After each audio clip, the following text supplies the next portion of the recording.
A couple months ago, whenever you logged onto the internet, your feed was bombarded with phrases such as equal pay, wage gap, we want money. And now that the topic cooled off a little, it's my job to do a nicely constructed video analysis because apparently no one has the guts to do these kinds of videos. It's a serious video, this is no joke. I'll compare the two sports, I'll present you with the facts, and I'll come up with some solutions. So without further ado, let's see if female footballers can in the near future earn as much as men.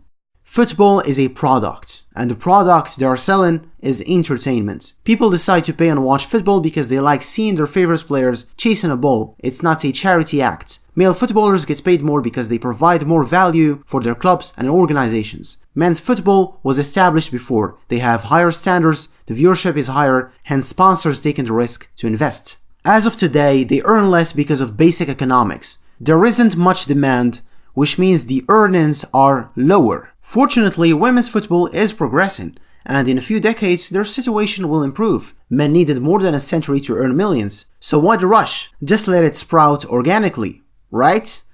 So let's start with who consumes football. Well, we can all agree that on the international level, the TV ratings and the attendance is great for both the Men's World Cup and the Women's World Cup. In the last World Cups, the attendance was 47k for men and 21k for women. Well, it looks healthy, so why aren't advertisers pouring in more money? Well, the issue is actually club football. The average attendance in the EPL last year was 38,000 people. However, for women, the average attendance in the Women's English Super League was 800 fans. Yeah, only 800 people. What some humans fail to understand is that club football is more important for the development of the younger and upcoming talents.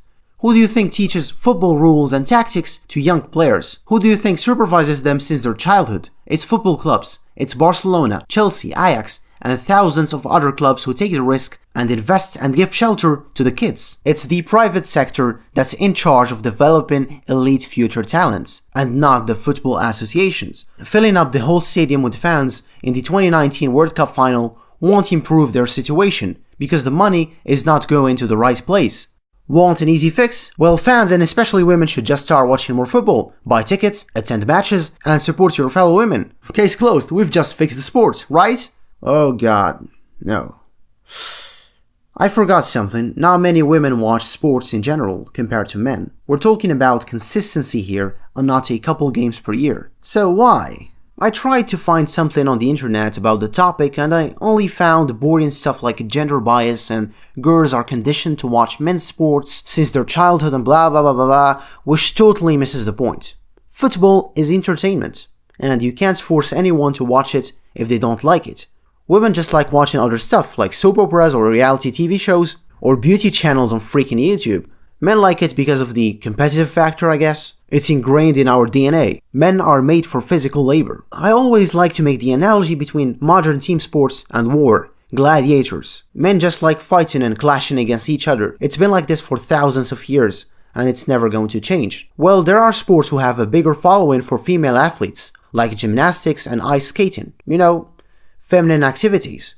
Well, in reality, the average woman does like sports, but not necessarily team sports. Because of their different lifestyles, they do yoga, jogging, body exercises. They practice these more because they want to be lean and feminine, and football is rough on the legs. And a lot of women don't like having muscles. And it's the opposite for men, all of them want to have six-packs, you know. It's the 21st century, and stadium attendance is not the only parameter that shows us who cares the most about football. There's also social media. Who do you think watches my videos the most? Yeah, it's obviously men. But how much? 60%? No, that's too low. 80%? Nah, more. 90%? Well, you're pretty close. Since my first video in 2015 till the last one in 2019, I have amassed 10 million views, and 94% of those came from men. And I'm not the only one who has a male majority. A friend of mine who also makes football videos has the same numbers, 90% for men and 8% for women. So with all of these statements I said about why it's not popular and why they can't earn as much as men, can I give solutions for the ladies in order to improve their game? Well, of course, why do you think I'm making this video in the first place? Firstly, change the rules. Make the football pitches smaller. Why not? Women are smaller, weaker, and slower than men. So why not adapt the game to women instead of doing the opposite? The goalkeepers lack quality, why not make the nets smaller too? Make everything smaller, even the ball itself should become lighter and smaller, so that the outfield players can control the ball better, shoot harder, and female goalies can also handle it better. Hey, you can't simply change the rules! It's a universal sport. It should stay exactly the same for everyone, whether a man or a monkey is playing it. Well, you're a blockhead, because in other sports, both men and women practice slightly different versions of the same sport. In tennis, men need 3 out of 5 sets to win. Women only need 2 out of 3. Men practice baseball, women softball. In gridiron, aka American football, women have smaller pitches. This will make the sport faster and more enjoyable to watch, because let's be real here, people who do not watch football already will not turn on their TVs and watch women's football consistently. They do not like football in the first place. What they should work on is attract the already existing fan base of approximately 1 billion people who watch men's football. Change the rules, women get better, and surely the fan base will grow. Well, if they don't like the idea of changing the dimensions of football pitches, long story short, my second solution is women should focus more on teamwork rather than trying to copy the men's style of playing.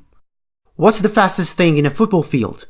It's the ball. It can exceed speeds of 100 km per hour. If women are physically slower, well, focus more on the passing and the positional aspects of football. This solution does have obstacles. There are simply not enough great coaches that can spark a revolution in women's football. Most of them are men, and those guys aspire to be in the men's game because it's their choice and they always dreamed about it. Men needed more than a century of ever-evolving tactics to become this competitive. Women need more experience, and for that, you need more time. The best solution out of the two is actually the third one, which is implementing both of the first and second solutions together. For the betterment of women's football, they need to change a few things, or they will always be compared with men. I've never seen a bag of money score a goal. More money doesn't equal quality. Case closed. Thanks for watching, and I'll see you in a few days. Ciao. Bye. Au revoir.